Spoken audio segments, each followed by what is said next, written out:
Көбелек пен маса ертегісі.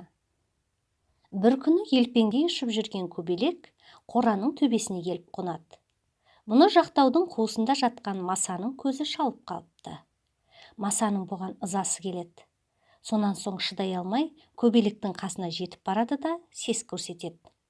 «Сен бұл араға неге келдің? Бұл жер менің мекенім» деп әкіреңдейді. Бұған көбелек саспайды. «Бұл қораның үсті ғой, қоғай емес.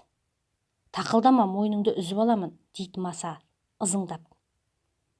Бұған көбелек сақылдай кеп күледі.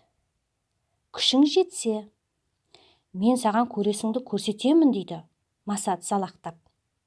«Мына ұзын тұмсықты қалың теріңе сұғып жіберіп, қаныңды сорып аламын». «Мұныңа сенбеймін» дейді көбелек әдейі қарсыласып. Маса ыза боп қоқаңдайды. «Сенбесең, көзіңмен көр». «Қане көрсетші». «Қара да тұр». Осыны айтады да маса ұшып барып байлаулы тұрған өгіздің құлағына қонады. Сонан соң тұмсығын сұға бастайды. Сол кезде өгіз артқы аяғымен құлағын қасиды.